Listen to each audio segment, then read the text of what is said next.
There we go. Hello, I am not Gnorts, and this is not Flip Pilf! Welcome to the final installment, or the final game in the series of Sonic, Sonic 30th Spinniversary. Sorry for the delay getting started. Anyway, so, yes, we have reached the end of the Spinniversary, regrettably. We've gone through Sonic 1's, Sonic 2, Sonic CD, and Sonic 3. So, now is time for the new classic, Sonic Mania. But before that, I have a little surprise for all of you. There is actually another game that can lay claim to being, the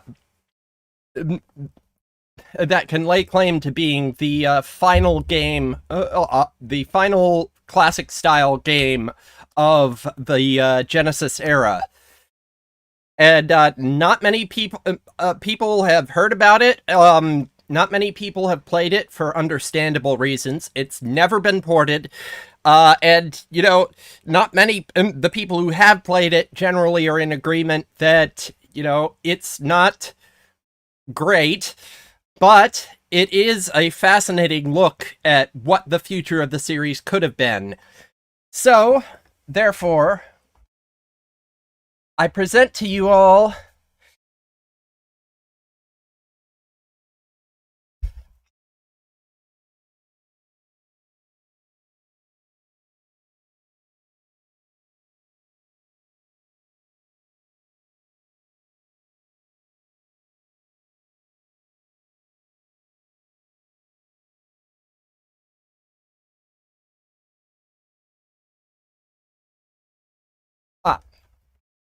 nope. We playing Chaotix. 1 second. I just need to adjust the sound. Yes, we're taking a brief look at Knuckles Chaotix here. As soon as I can get the sound. There, is that better? Okay, so yes. Chaotix, Knuckles Chaotix was the first and only a Sonic game for the lamentable 32X add-on. Basically, Sega of Japan, this started out as originally as a game called Sonic Clackers. But Sega of Japan rightfully suspected that the 32X was going to be a terrible disaster, so they yanked Sonic and Tails out of the game entirely and gave it to Knuckles. And, you know, well, not just Knuckles, but the rest of these losers, only 3 of which would go on to any sort of fame whatsoever before recently. So,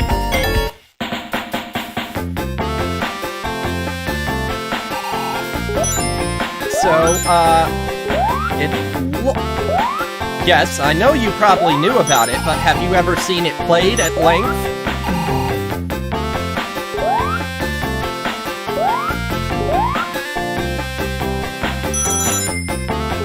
So, we've got pretty traditional Sonic stuff to start out with.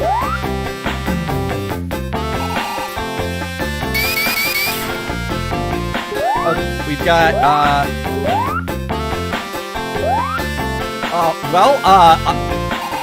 he's not the only one who's played it. I have the somewhat unique distinction of having played through this game in its entirety on an actual 32X. I knew somebody in middle school who actually had one and had a copy of the game, so I borrowed it from him one summer.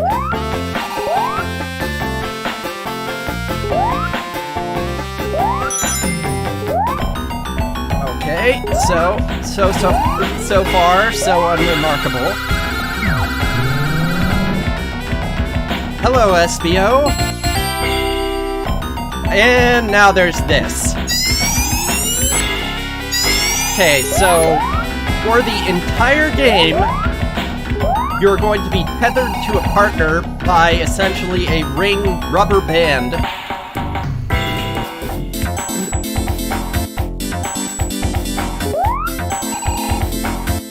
And basically the whole game is built around this partner interaction. There was something sort of similar in Sonic Advance 3 for the GBA, but when I say like a rubber band, well, you'll see. So, the partner system is one of the reasons that that the spin dash in this game is incredibly neutered.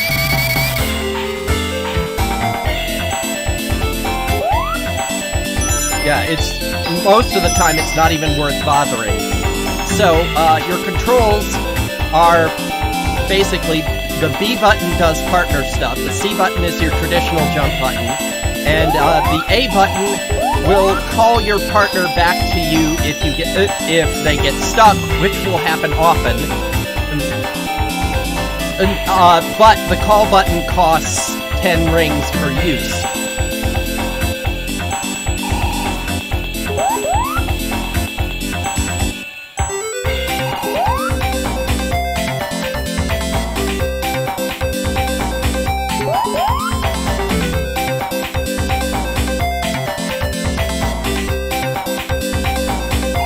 So yeah, you'll note that if you take advantage of the stretch and snap feature of the tethers, you can move a whole lot faster than you would with the spin dash. Because they leaned into this gimmick hard.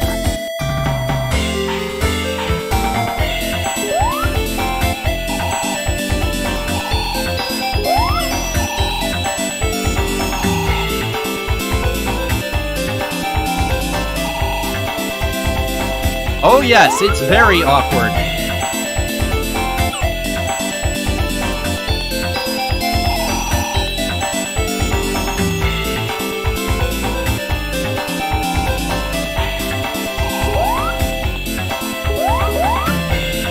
You'll also note that they're using the same jump sound effect from Sonic CD. It's a filtered version of the traditional Genesis jump sound effect.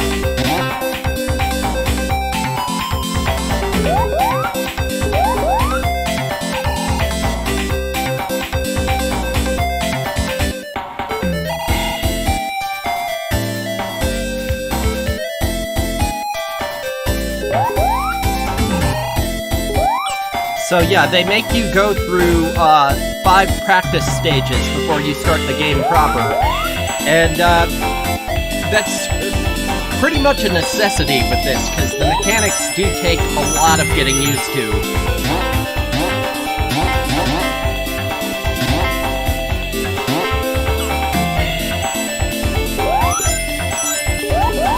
So, yeah, Knuckles has his glide and wall climbing skills from Sonic 3. And I'll go through the other characters' special abilities as we get to them.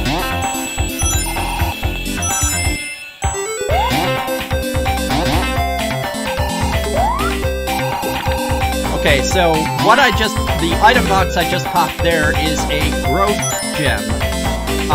This is one of maybe 7 or 8 half-baked concepts that got put in this game because they wanted to show off what the 32X could do that the Genesis couldn't, and advanced scaling like that is one of them. So it serves almost no purpose. In fact, the growth gem is a hindrance in most levels. But hey, you know, sprite scaling. That's worth it, right?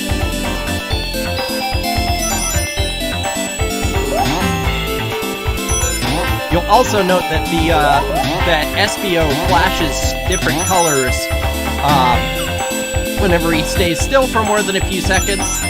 That was to show off the 32X's expanded palette. So yeah, up to 32,000 colors on screen at once. And over the course of of my little demonstration here, you're probably going to see all of them.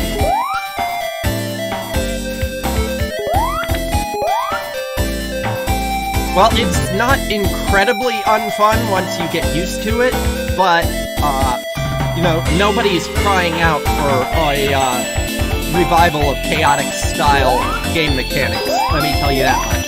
So that's the Shrink Gem. That's the opposite of the Growth Gem, but except that it also hobbles your jump height. Okay, special stage time! Or not. Oh, there we go. Okay, so the special stage is a bizarre hybrid of the Blue Sphere special stage from Sonic 3 and I guess the half pipe from Sonic 2?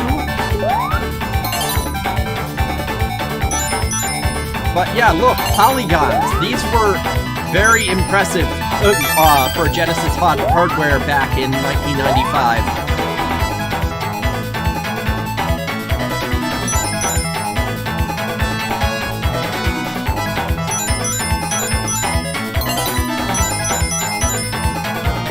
Yes, slow, but they were trying something different. They weren't successful, but they tried.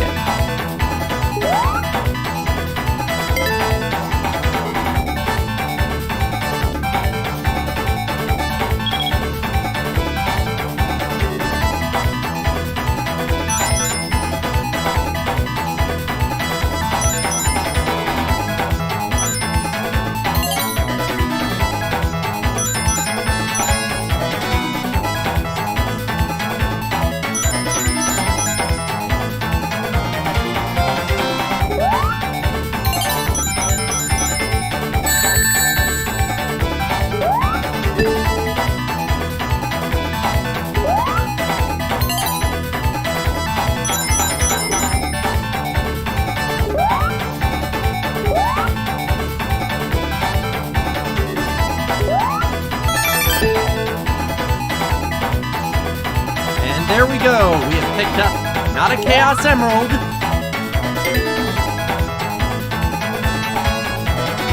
but a Chaos Ring. What's a Chaos Ring, you ask? The answer is, shut up.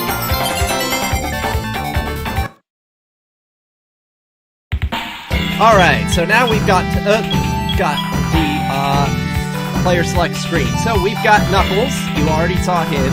We've got Mighty the Armadillo, who is basically they just drew over Sonic sprites for him. And he does pretty much everything that Sonic does, except that he also has a wall kick move. We've got SBO, who does a weird standing tornado spin dash and can climb up walls. We've got Charmy B, who flies everywhere and absolutely breaks the game.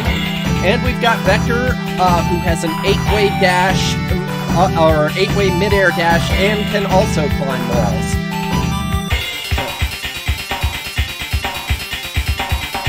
So, to get the game started properly,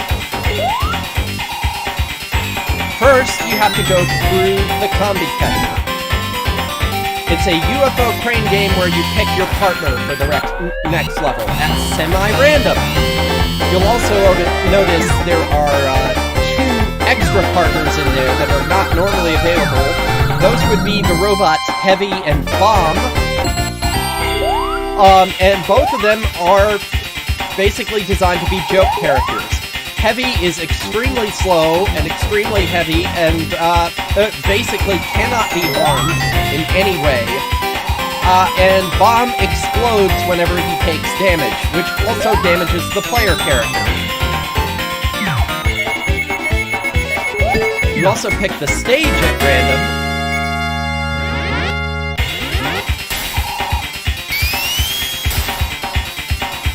Yeah, they were going for a sort of carnival-like, or amusement park-like atmosphere for this game. So, let's get started. So, there you see Vector's dash, which is semi-useful at least.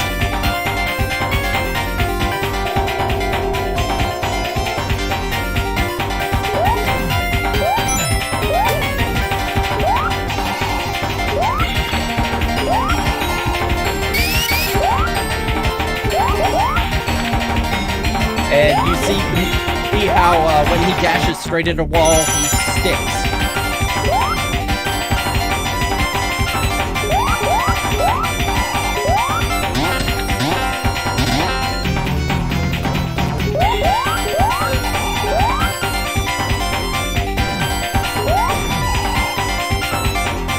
Now, there is a partner combination that will basically allow you to... Well, it makes the game a cakewalk, but I'm going to save that for last.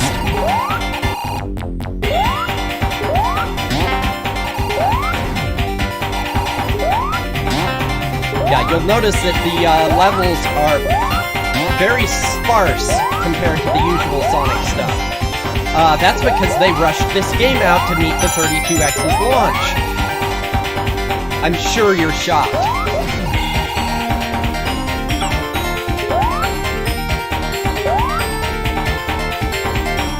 So yeah, the whole reason that this game exists, or at least exists in its present form, is basically because, I mentioned this already, but Sega of Japan had absolutely no faith in the 32X as a console, because they saw the writing on the wall.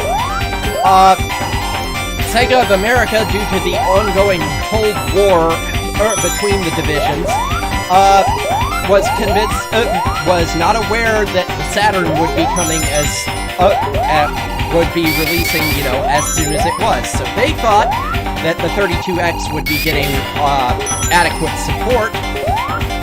They were wrong. They were very wrong. But they wanted to have a Sonic game available, or Sonic-like game available at launch.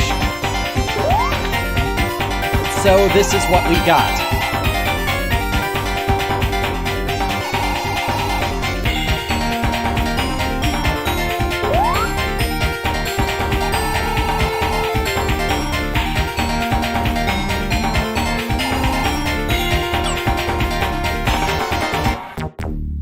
So yeah, given this game's reception,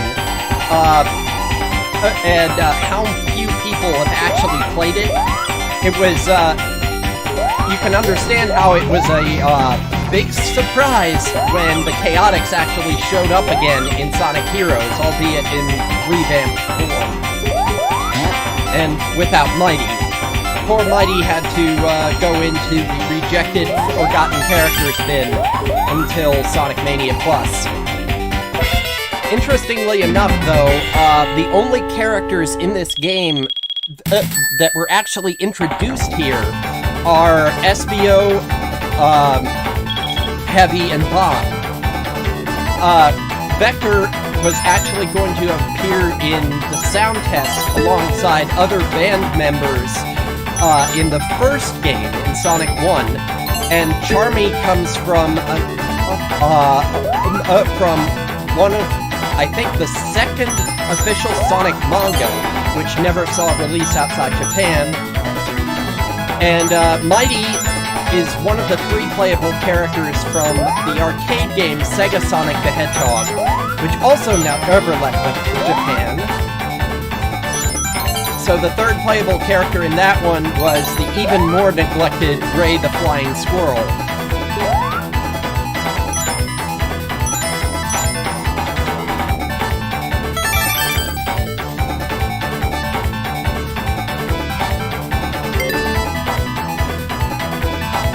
By the way, if you're wondering what the Chaos Rings do,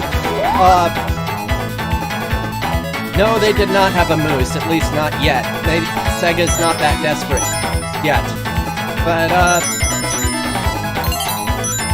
But yeah, they enable you to see the true ending, which is just the title screen with Sonic and Tails making a cameo appearance.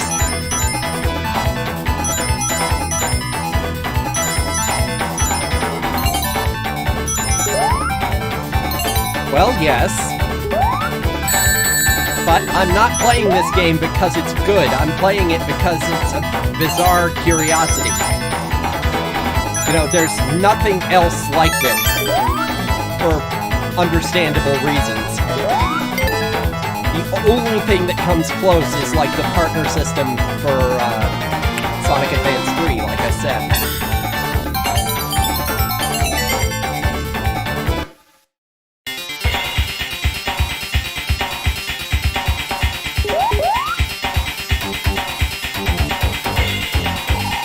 Alright, so let's actually, one sec. Let me show off a different character. So yeah, you'll notice that Knuckles' name is not in the logo up there. That's because the Japanese title of this thing was just Chaotix.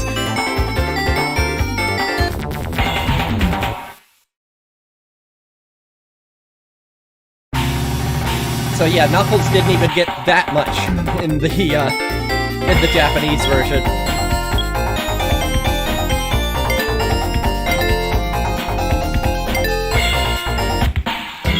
Alright, so let's show off Mighty. Now, if you know anything about Sonic sprites, you can see that Mighty is barely changed here from the Sonic 1, Sonic 2, Sonic CD style for Sonic sprites. Like I said, they just drew over him and hoped that the players wouldn't notice.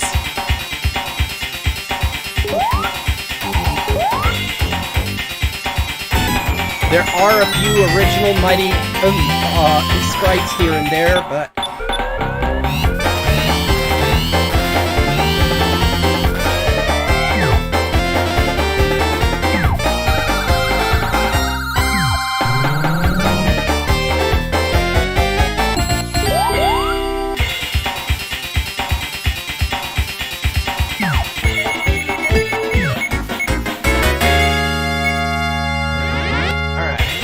Botanic Base.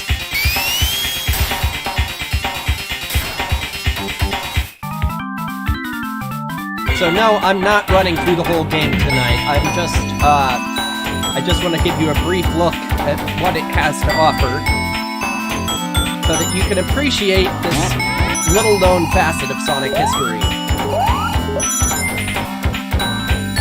Or point and laugh at it, either one.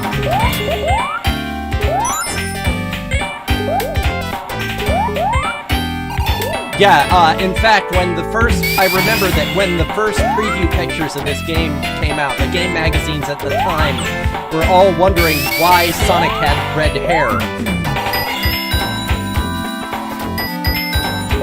Fortunately, when he reappeared in Mania, he was made a more distinct character.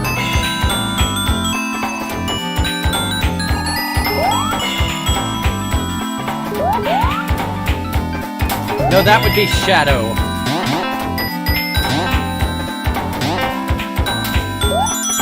Okay, so there was the wall kick move. And you just saw Bomb explode there, as he does every time he gets hit. Which is why, if you get Bomb, you immediately want to seek out a partner change monitor, because those are scattered around.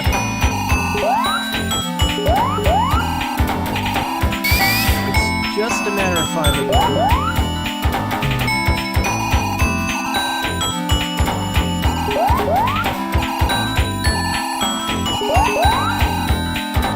You can also play, do a co-op mode with this. Have a second player controlling the partner character. That's an excellent way to, if you like, you know, grab a friend and rope them into playing this with you, it's an excellent way to lose that friend forever.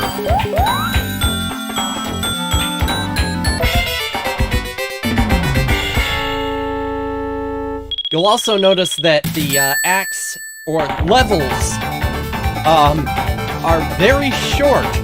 That's because there are 5 of them per zone, for some reason.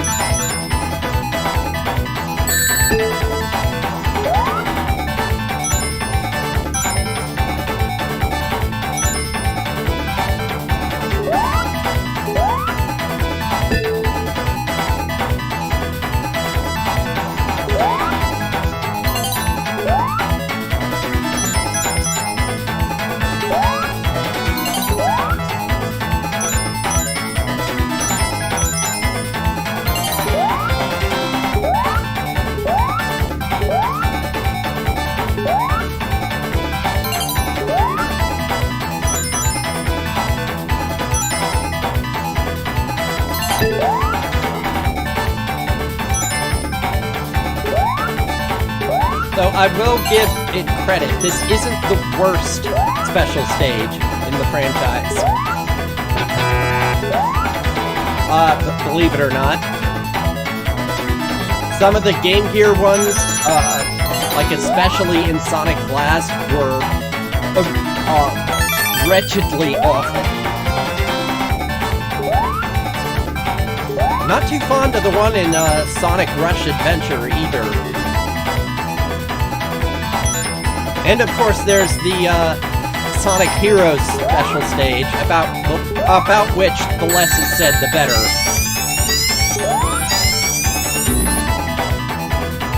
I'm out too bad. Alright, let's take a look at...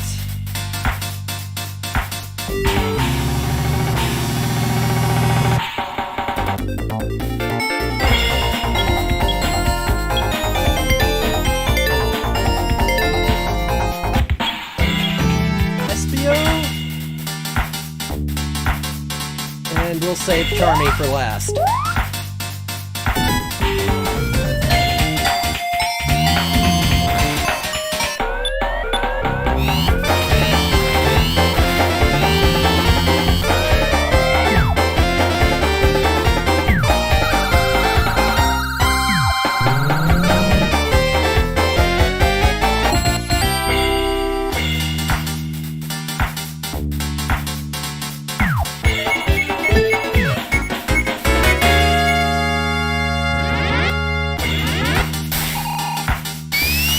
I also will say that some of the music in Chaotix is legit good. I like this track. It has a really crazy energy to it.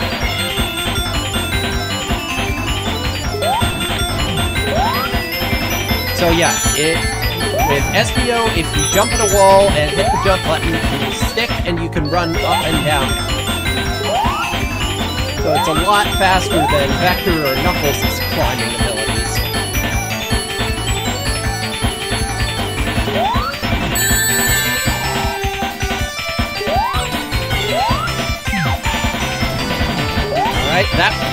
That item monitor temporarily switches your partner.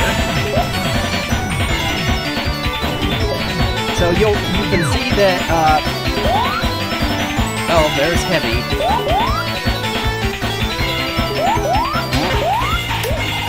Anyway, I'll save the explanation of Charmy's mechanics for when we're playing as him.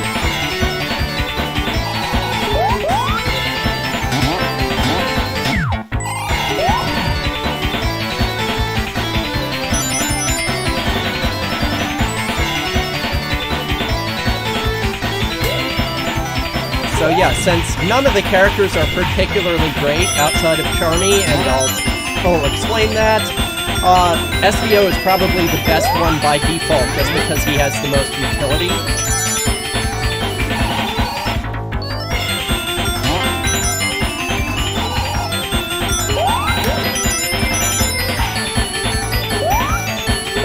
That right there was a reused enemy from Sonic CD.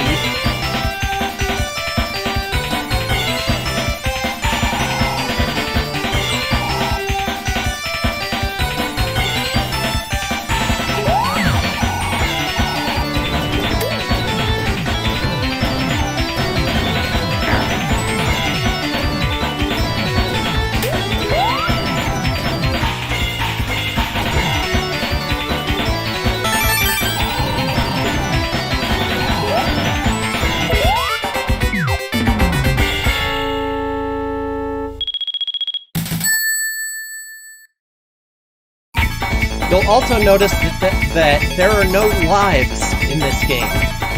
If you get hit with no rings, you're simply booted back to this screen, to the level select. So therefore, collecting 100 rings in this game does nothing.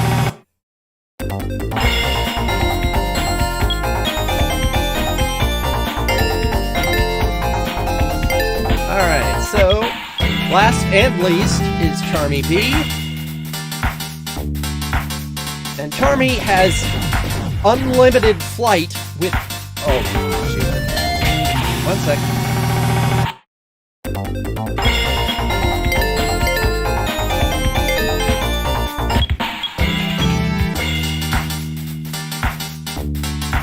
as I was saying, Charmy has unlimited flight with no cooldown.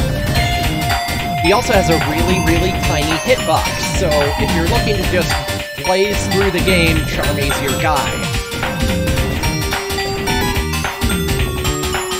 But there's another, even more cheap technique. Remember how I said that Heavy was pretty much completely invulnerable?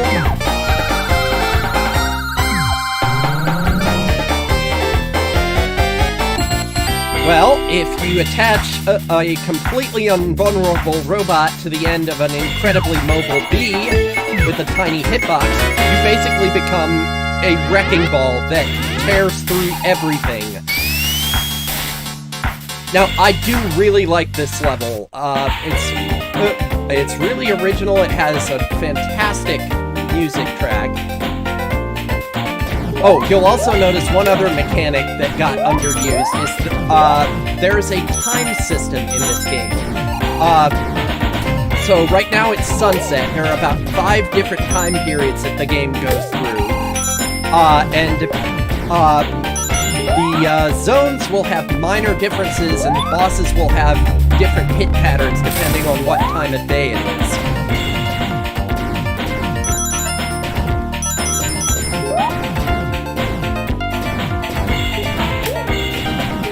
But so yeah, like I said, play as Charmy and Heavy and worry about absolutely nothing.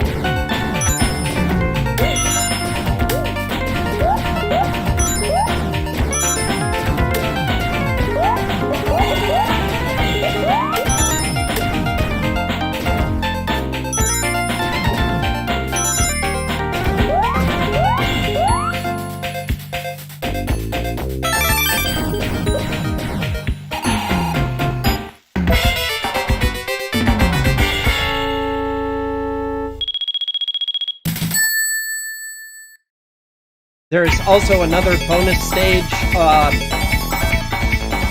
that's not really all that worth looking at, but the last thing I want to show you is maybe one of the only things that positive things this game is remembered for, and that would be its final boss. Let's Charmy and Heavy here.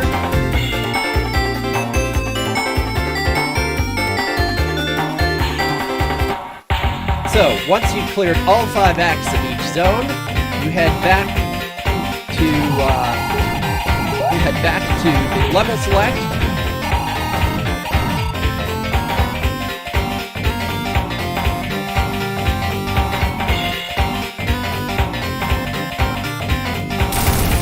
And guess who shows up?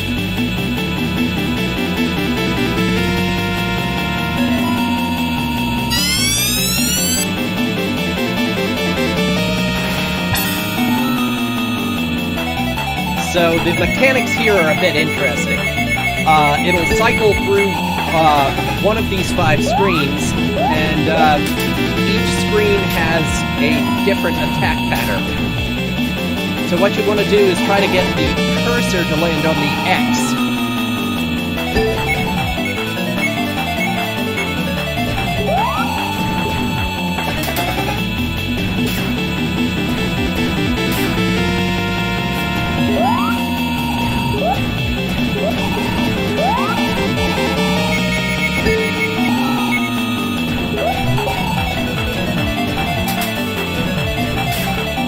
Yup. Temporarily, anyway. I'm just doing a quick look at it before we get to Sonic Mania. Oh, huh, really? Chaotix really isn't, a common choice for most people's favorite Sonic game.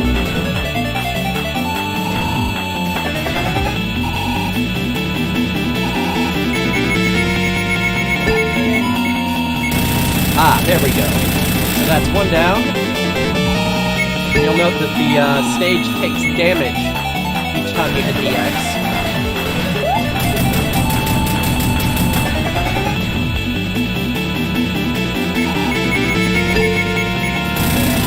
That's 2. Nothing wrong with that, friend. Let your brief breath... Blah. Not gonna be able to say that. Let your freak flag fly.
Sonic crashes in front of Eggman. Uses whatever the fuck this thing is and flies up into it. And here's your final boss. Known by fans as Metal Sonic Kai, and known to fans of the Archie comics as Titan Metal Sonic. Check out this nightmare fuel.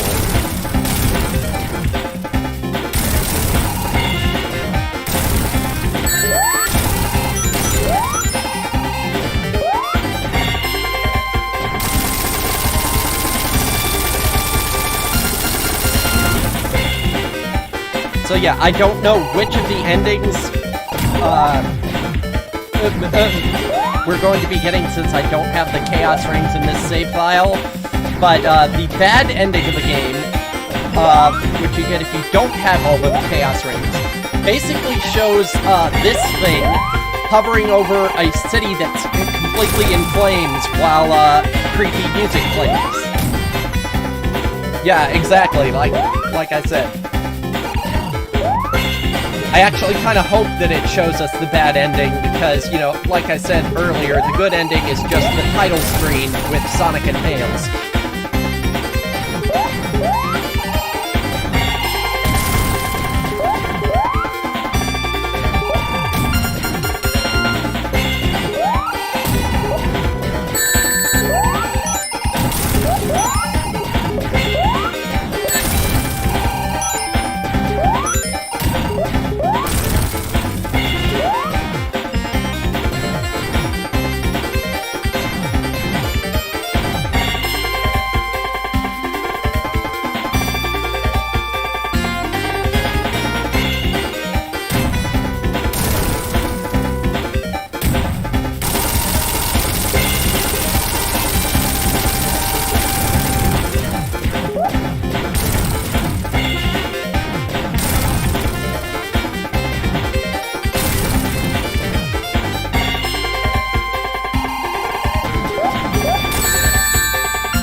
Yeah, I mean, for the time, some of the graphics here really are quite gorgeous, especially considering it's on what's basically a modified Genesis.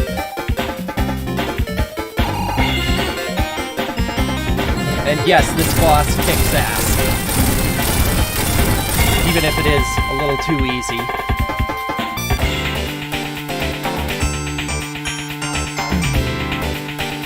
Okay, so this is the bad ending.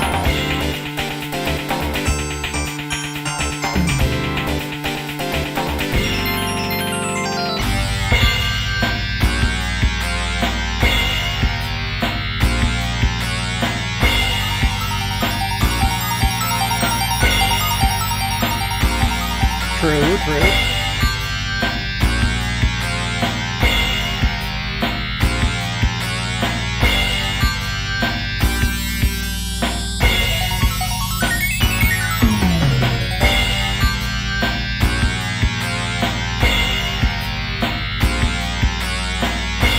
But yeah, that's pretty much it.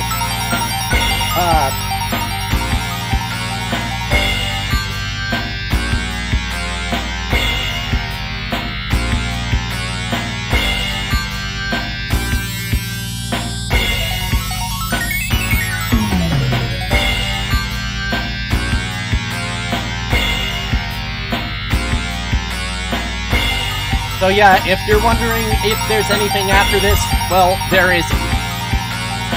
But, that was my not-so-brief look at Knuckles Chaotix. Now, we're going on to the main event. Just give me 1 second.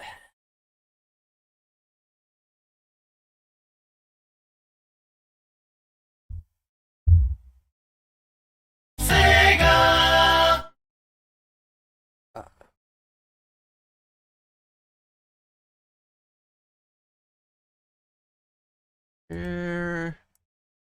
Wherefore aren't the game graphics?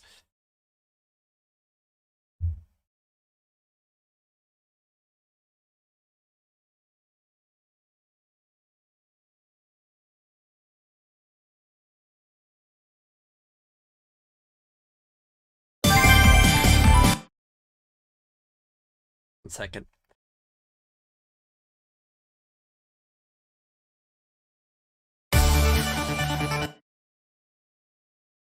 Hang on, 1 second while I adjust my stream settings here. I don't know why it's not capturing, but...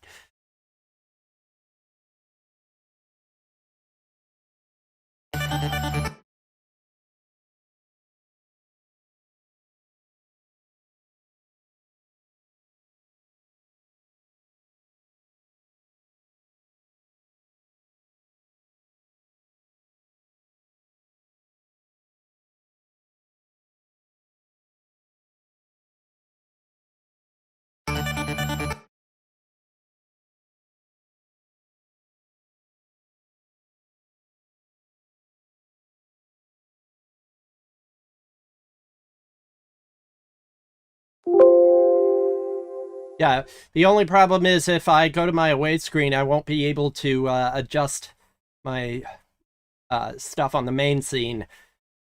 Limitations of the hardware.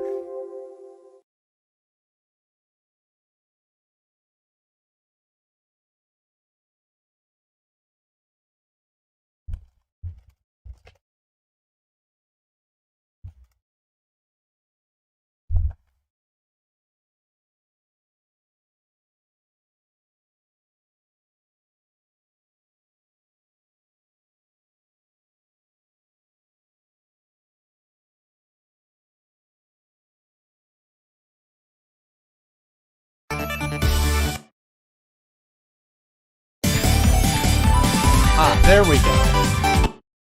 Alright, give me a sec.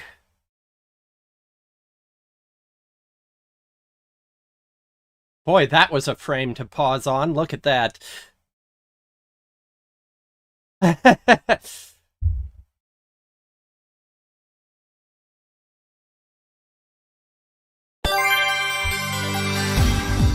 Alright, let's check out this gorgeous intro. Done by Mr. Tyson Hesse, the same person who saved the live-action Sonic movie.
Alright, so, I admit, When I heard about this game, I was extremely skeptical. I was still coming off my, it's sort of a hiatus, my sort of exile from the Sonic series.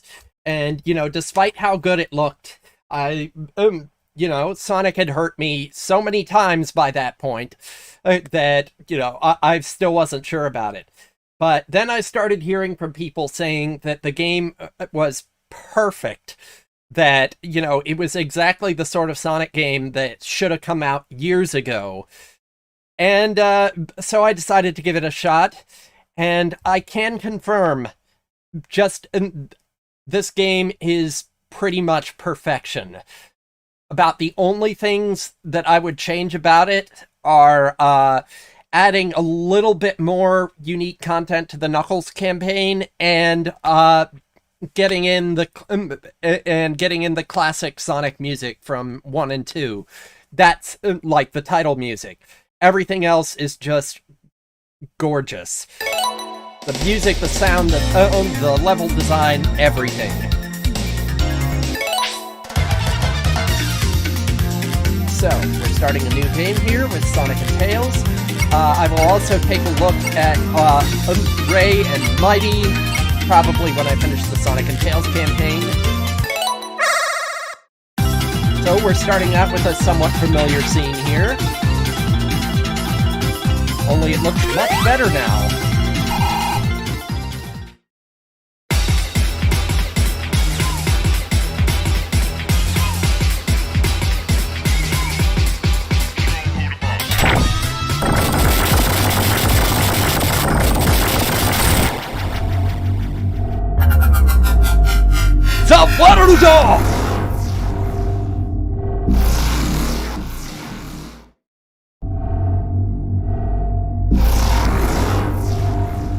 And if you thought that I was above making Dio jokes, then you were mistaken, my friend.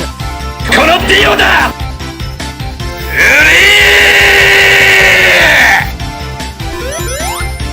So, we're back in Green Hill Zone. Almost everything in the first part of the stage is reproduced. The invisibility monitor in the tree, the crab meat, the bridge, the piranhas.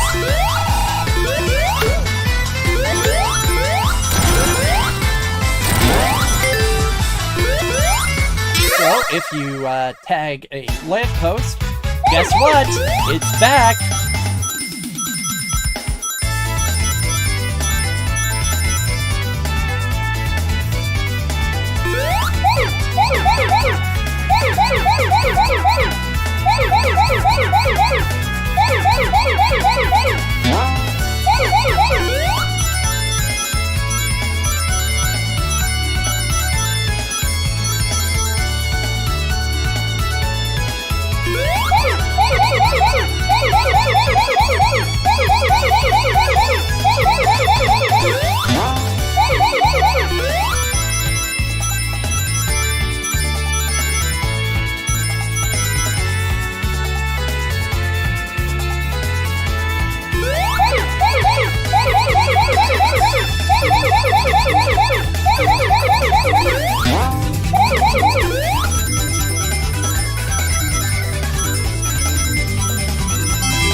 There we go. So instead of getting emeralds, you get these medals, gold and silver, depending on if you get a perfect or not. And those unlock extra features in the game.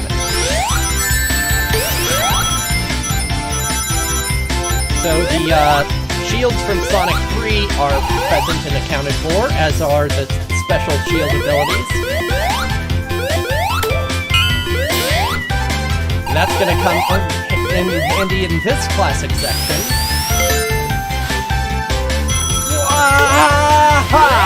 There we go. So now you start seeing a few differences here.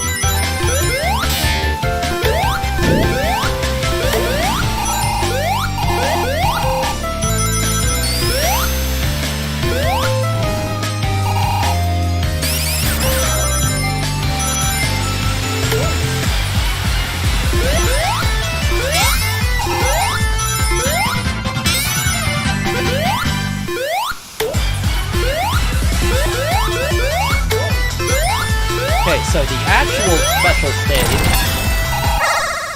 was designed to look like a theoretical Saturn game, and they really nailed the aesthetic here, and I applaud their commitment. Because, you know, they could have made it look all fancy and stuff like that, but making it look deliberately low poly like this. Well, they did it because they care.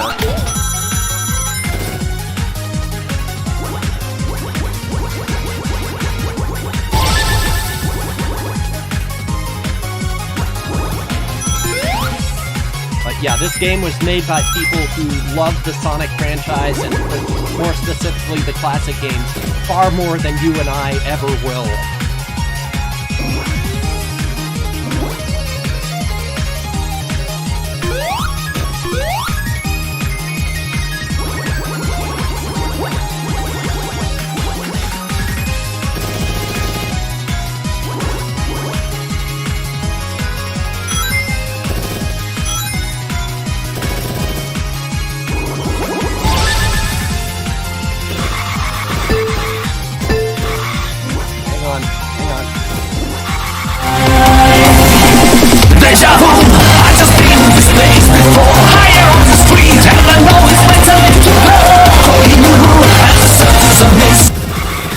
I had to.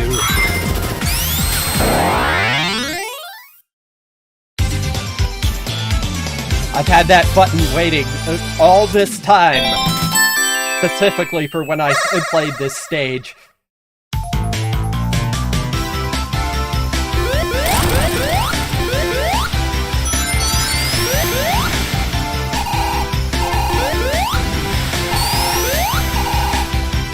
God help me, I love that stupid meme.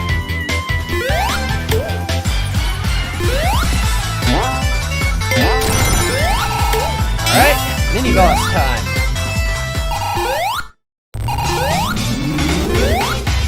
And as it is traditional for the first boss in a Sonic game, it's a piece of cake.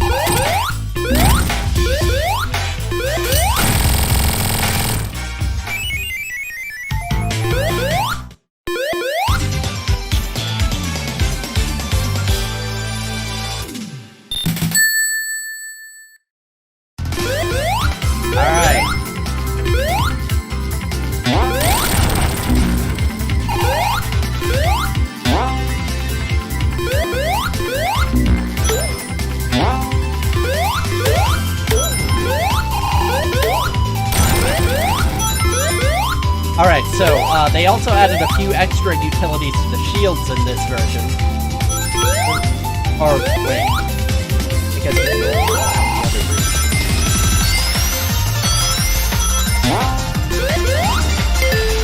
Ha! Check that out! You can, burn the accursed spiked bridges that caused so many lost rings in, the original version of this stage. In fact, there's an achievement for doing so, called It Can't Hurt You Anymore.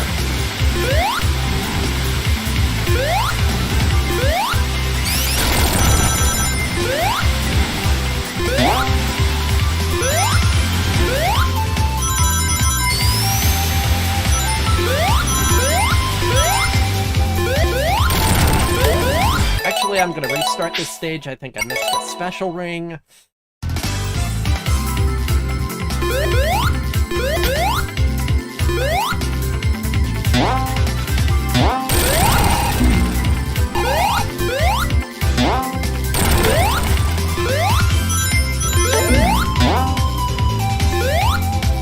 I wish I could have gotten on camera my reaction to just how good this game feels.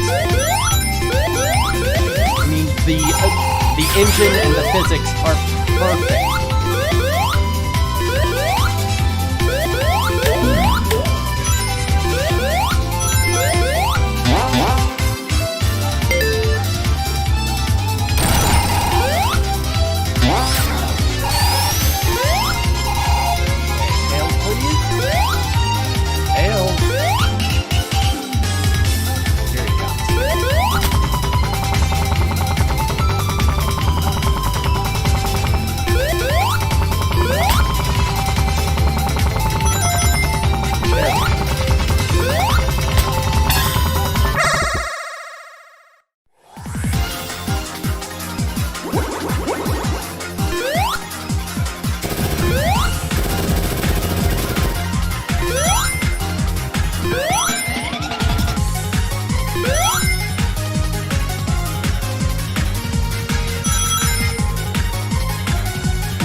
Now there's a certain subset of challenge gamers who like to try picking up the emerald before you reach max speed. Like on speed level 2 here. I don't normally try, but, you know,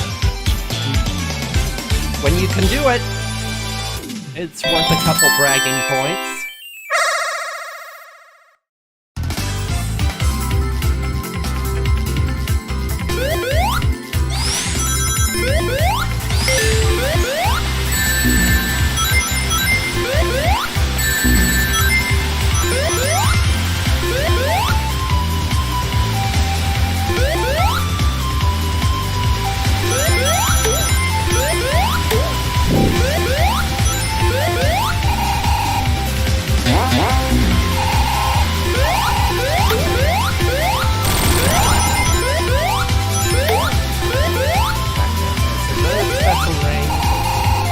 Top of the stage.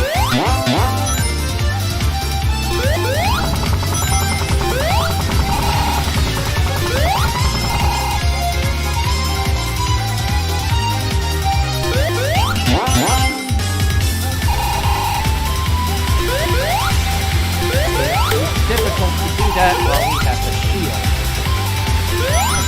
Default fireball spin dash.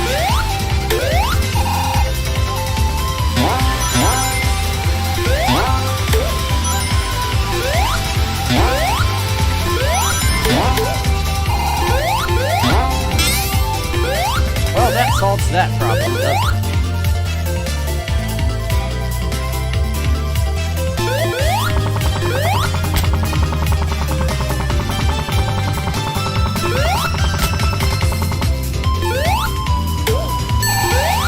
Alright, so, that blue ring we just got is actually a holdover from Chaotix.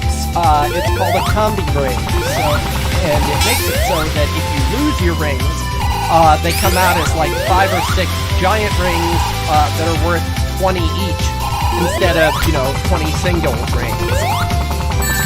It was like that, for example. It was a fantastic idea. Of course, given that it came from Chaotix, it could only be improved by people who knew what they were doing. So, in Chaotix, you know, when you have a combi ring and drop it, all your rings come out as, you know, one huge ring, you know, which is incredibly broken. But in this one, like, as you can see, they made it a little, less so.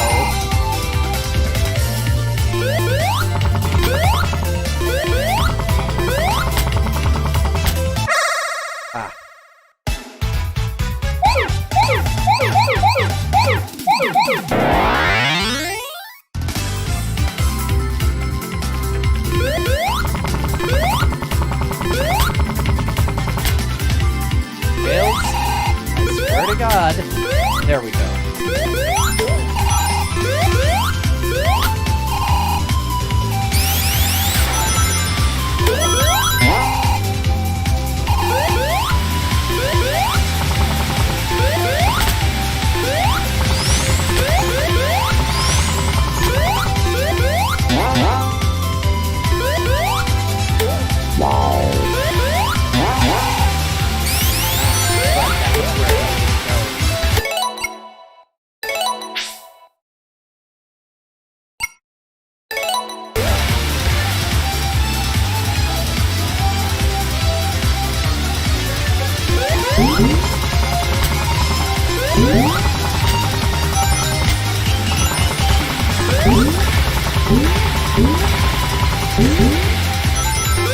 I admit, I do like the way that Sonic 3 AIR handles Tails flying and you're partnered up a little better than this one.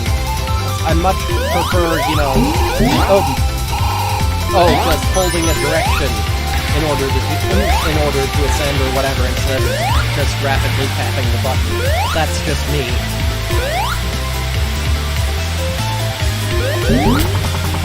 And of course, because the Sonic fandom do like that, there is, of course, a mod that allows directional flight.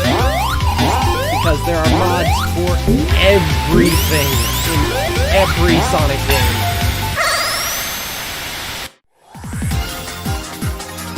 It's the only reason I made it through Lost World, frankly.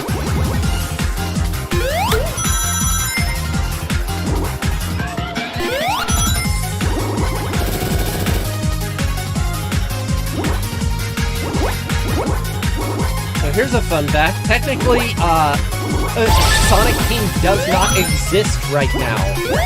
Sega has been doing some major corporate restructuring or other, high-level business bullshit, and so they have dissolved all of the internal Sega development teams. So I have no doubt that it'll eventually reform, probably for that Sonic Rangers or whatever it's called thing that they teased it for the 30th anniversary stream. But my faith in Sonic Team itself is pretty much nil at this point after years and years of disappointment. I think that most of the people who had actual talent at Sonic Team are long since gone.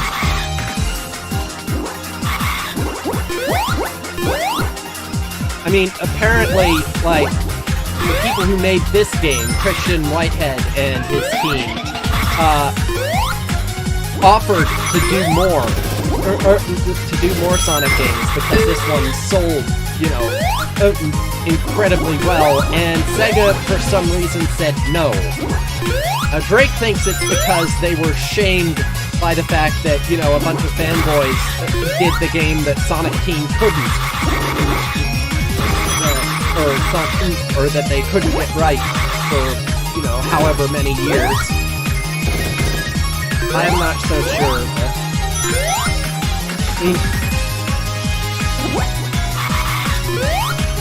I mean, if you want to take Drake's word on stuff, that's your business, but just keep in mind that everything is Drake's fault. Yeah, exactly. That's Sega for you.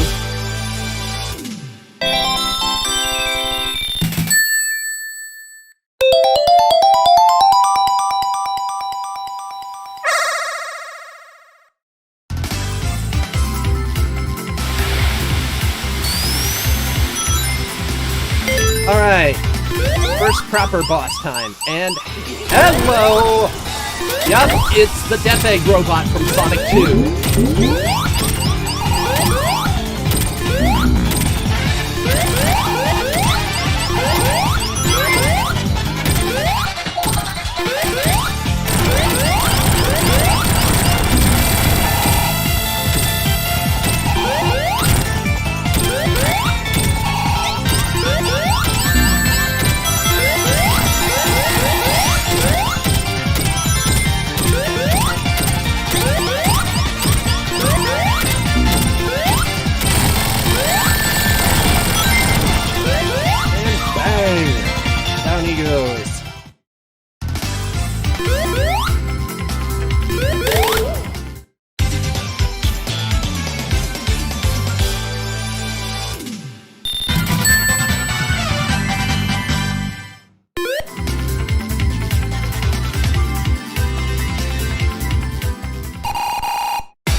And now we're back at Chemical Plant.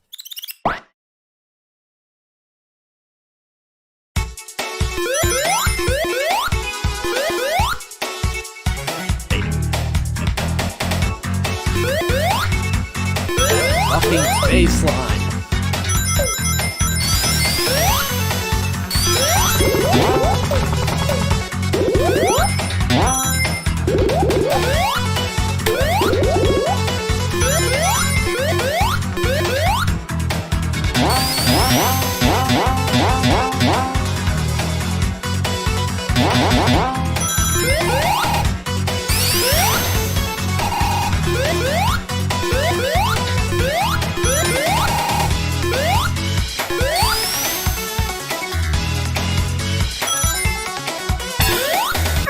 Now this is where the special stages start getting nasty. This one is a roadblock for just about everybody.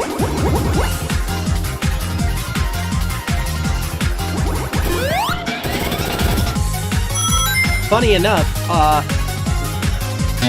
I consider Earth Special Stage 4 and 5 in this one to be by far the most difficult, and 6 and 7 are significantly easier for me, especially 7. But maybe that's just me.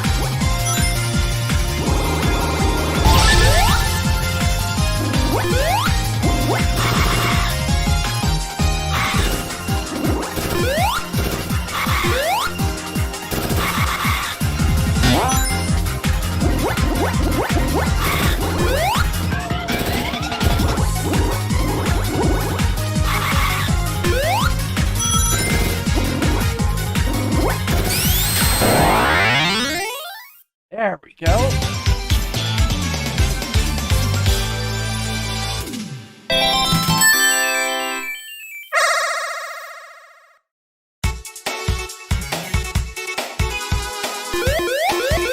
Wait, actually, I think I missed one at the start of the stage, so let me go back.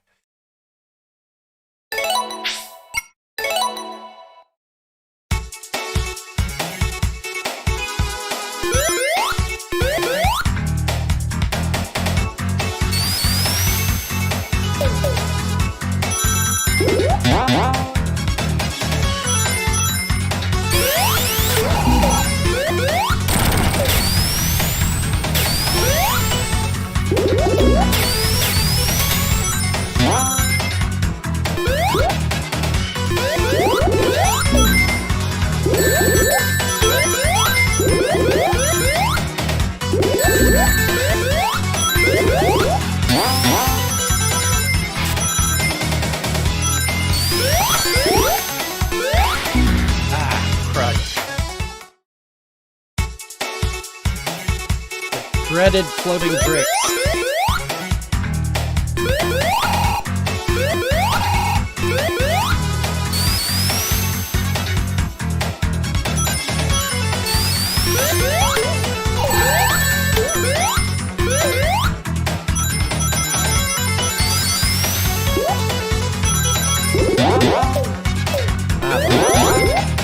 If I don't get it this time, there are others.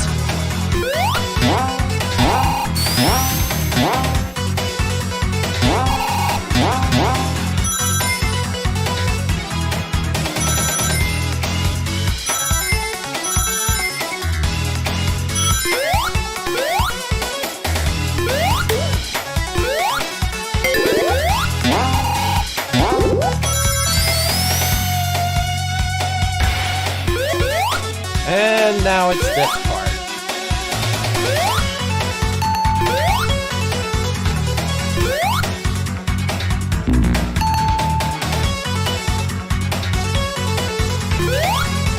I think the fan nickname for this section of Chemical Plant is like the Well of Doom or something.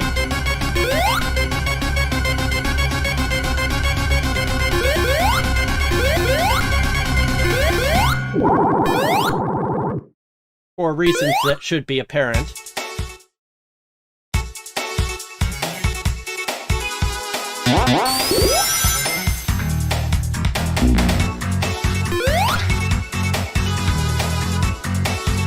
Yeah, but it's music, though.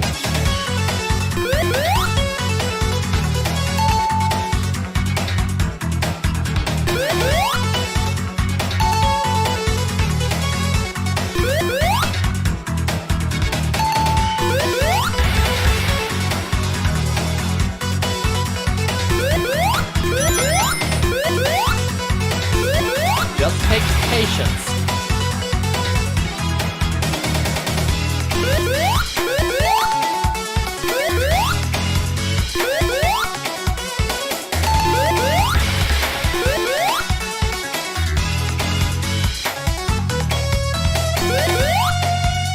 Well, stop it.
Alright, new mechanic time.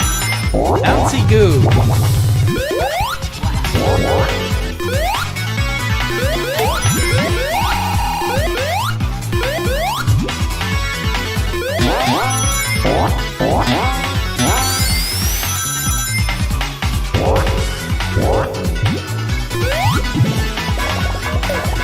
And also these things, whatever they are.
Alright, here we go.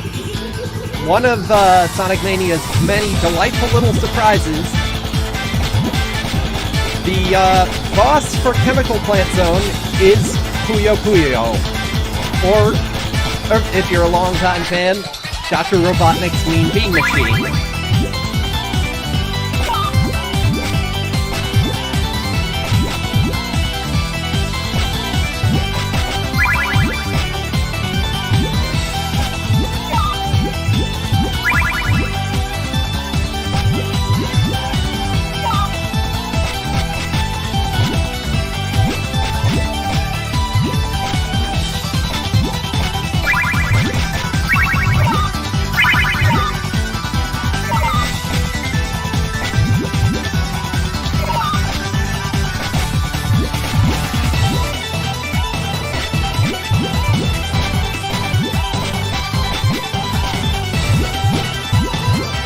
Oh, really? Does Pom Pom Party pick and play like this? I never checked it out.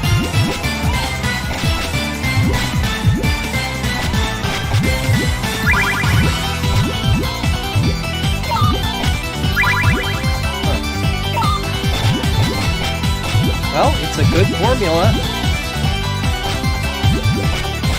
Stood the test of time, definitely.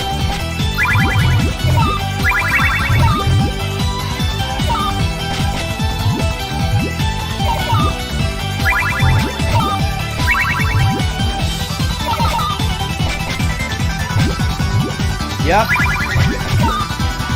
I think this is maybe the first time I've ever lost this boss battle, because normally Eggman is terrible at this.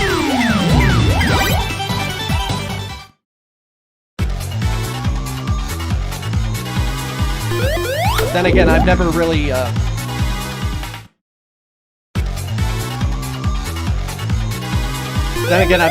tried playing it while I'm on camera before.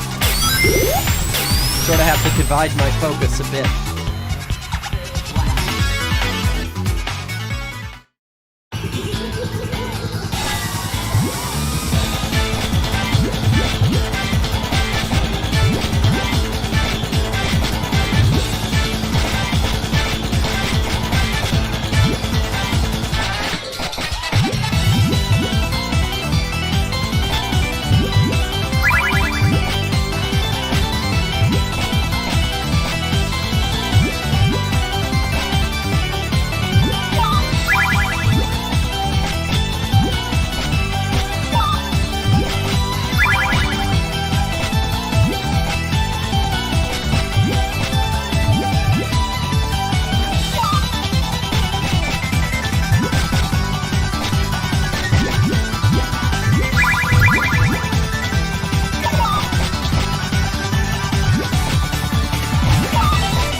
Triple combo!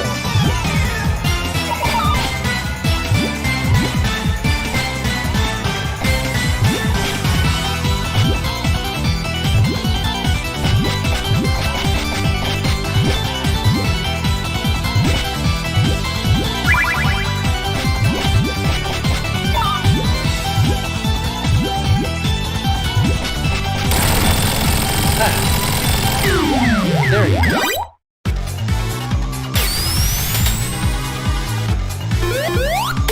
Alright, up next is one of Sonic Mania's 4 original zones.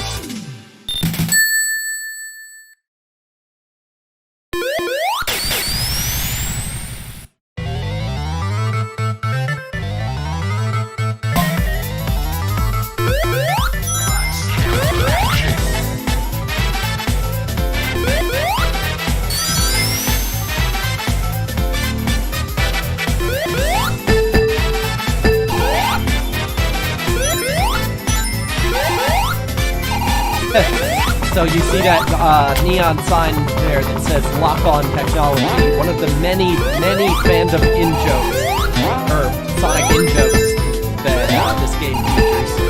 They knew what they were doing.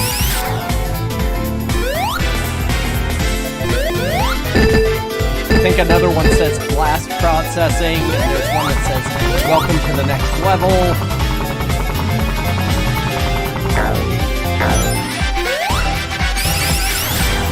They drew from an astonishing variety of sources over the then 25 years of Sonic history for this game.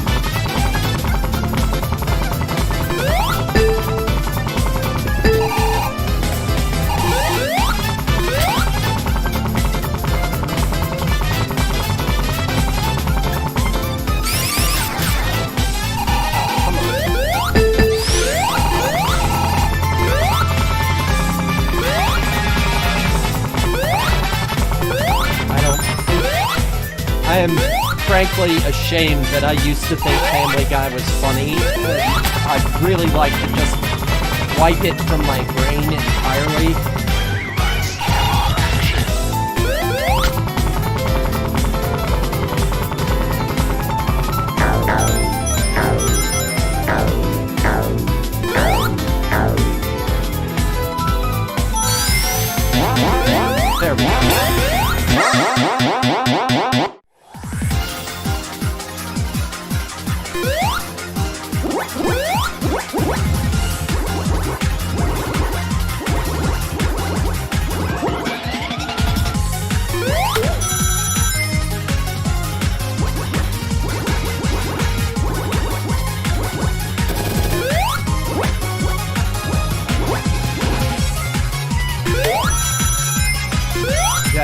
I remember that episode. It was like, originally, it was Fifth of Beethoven or something.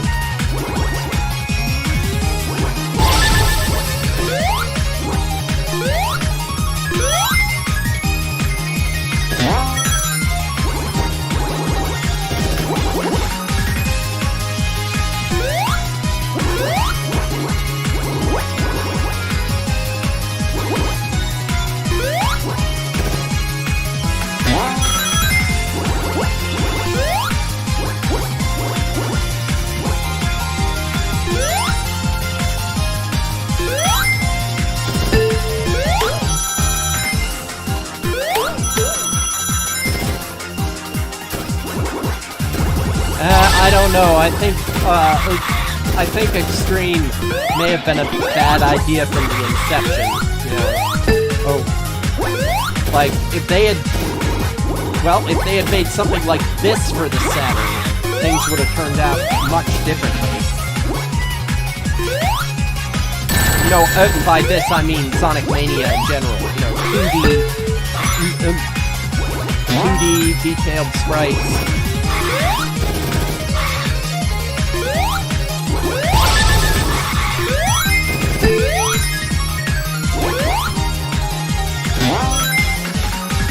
Yeah, everybody was in a rush to do 3D graphics back in the mid-90s, and, you know, there's a reason why I skipped out on the PS1, N64, or Saturn generation entirely.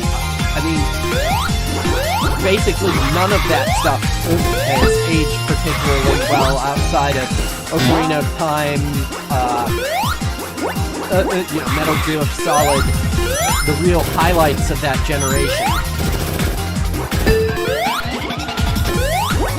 I don't think I'm gonna make this one,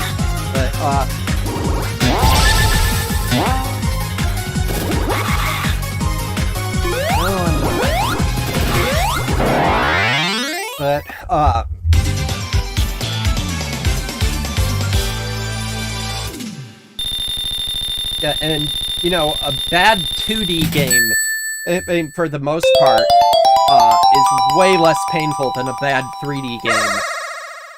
And just because, you know, you have, with a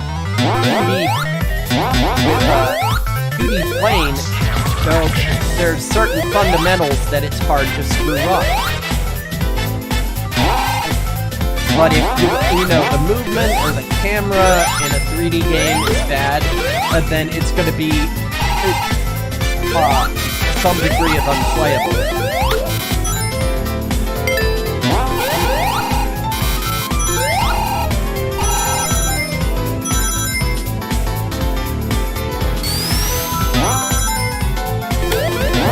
Well, yeah, I mean, now that the technology has advanced, the general level of quality for most 3D games is acceptable, I guess, outside of, you know, the infamous disasters, Fallout 76, yeah.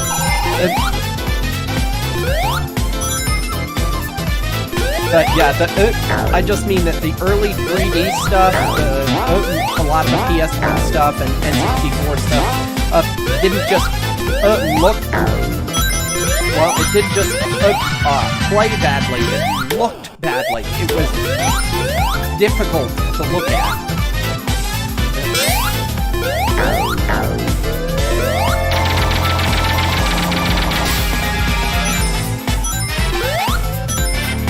Like, I remember when my best friend at the time got his N64, and, you know, and I would watch him play it, and stuff like Ocarina of Time, I could I could play or watch him play for hours. But you know, the lower budget stuff, like the third-party stuff on the N64, what little there was of it, it gave me awful headaches.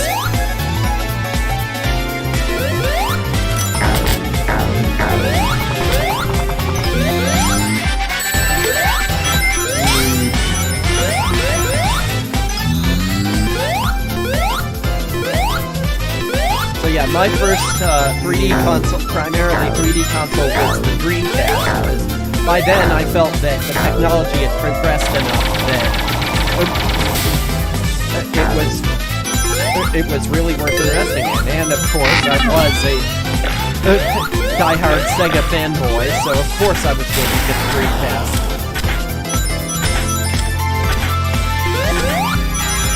And of course, as you all know, because I've mentioned this before, 4 months after I bought my Dreamcast, Sega pulled out of the console market and announced that they were abandoning it. So, that was the foundation of the rule that I've held ever since then, which is to never, ever buy a console in its first year. I don't care if it's like a guaranteed million seller. It's never worth it.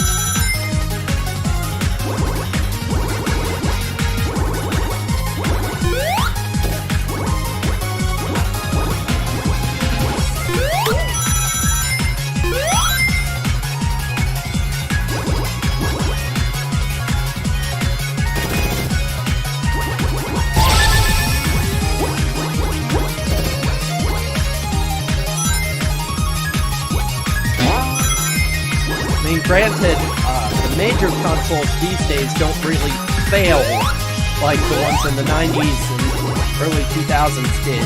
Like if Nintendo or Microsoft or Sony puts out a console, it's going to stick around. But still, no, they never ever have the bugs ironed out to a respectable level in the console's first year.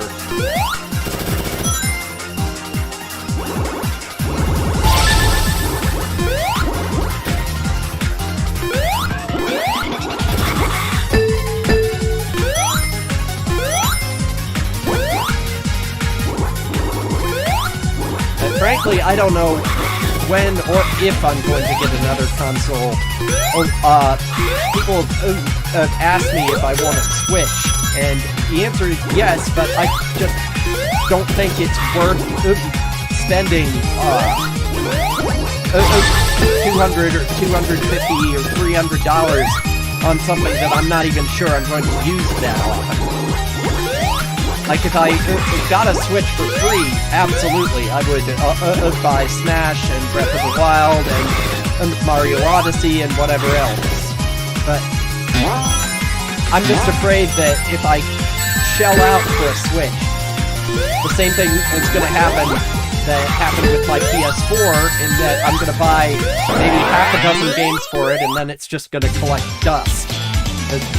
The vast majority of my gaming is on PC now, because almost everything comes out for it.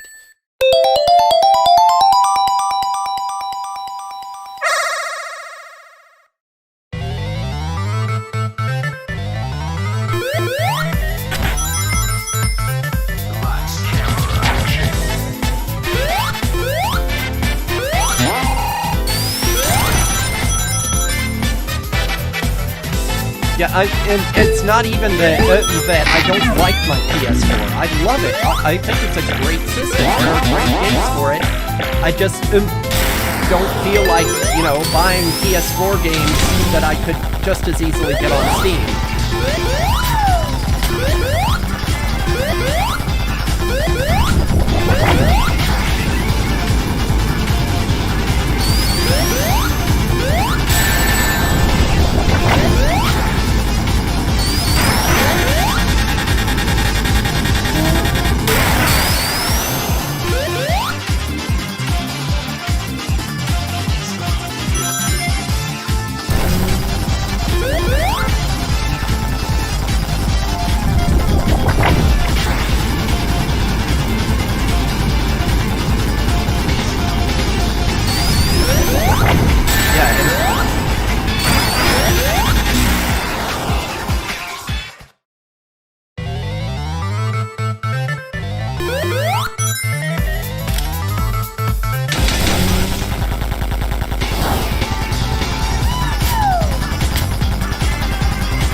I still intend to play Breath of the Wild someday. I just don't know if it's actually gonna be on the Switch.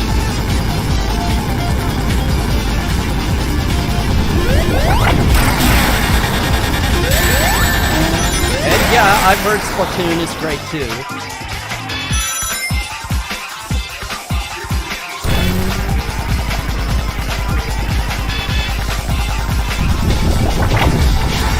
It's not the lack of software, or far from it.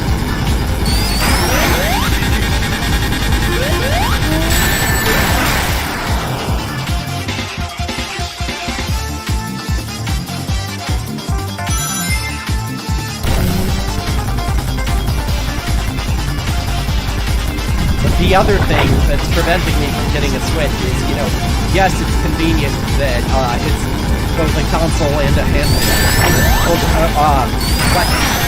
But frankly, I don't travel anymore, so the handheld part doesn't really do anything for me.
Alright, third time's the charm, maybe.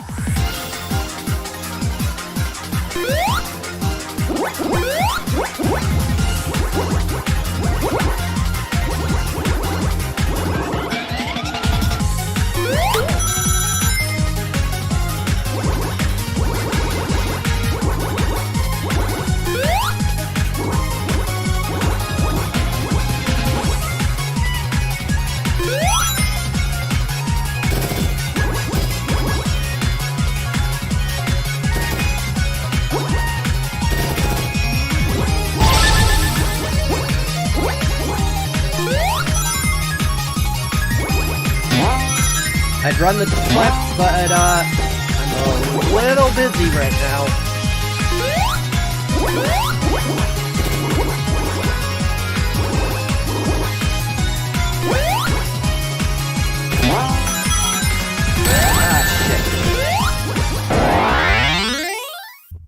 Oh, like I said, the fourth special stage is where they really start getting vicious.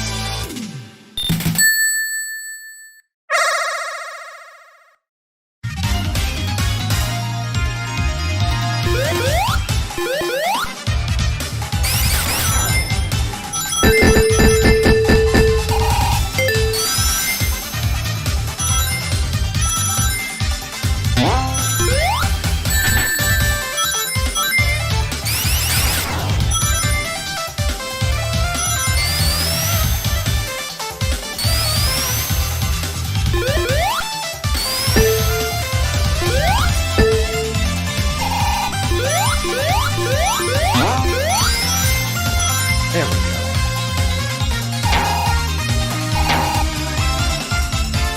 Alright, thank you for watching. Yeah, I think I'm gonna finish this act and then call it a night. So don't worry about missing stuff.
one other thing that I would have added to this game, if I could have.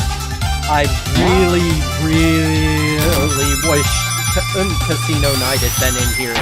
Like, Studiopolis is amazing, and it you know, fulfills the usual sort of carnival slash casino style level spot really nicely, but oh man, a modern version of Casino Night done by these people.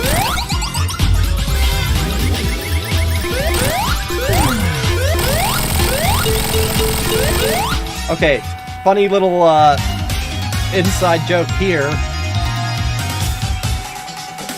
One sec. The buzzing noise that you hear here is the same noise that plagued the 25th anniversary, the official Sega 25th anniversary stream where they announced this game. Yeah, that same electronic buzz was playing over the entire 25th anniversary stream, and it became a meme in the fandom, so of course they snuck it into here. Anyway, that's gonna do it for me tonight. I will be back on Monday night with more Sonic Mania. And until then, if you enjoyed tonight's stream, you can find me elsewhere on the web at the link scrolling down below, wlo.link/@BHSdesk. The links are there to support me via PayPal or Patreon if you wish. If you're watching on YouTube, please like, comment, or subscribe if you would. If you're watching on Twitch, follow or subscribe. That'll do it for me tonight. Thank you, everybody. Have a good night and a good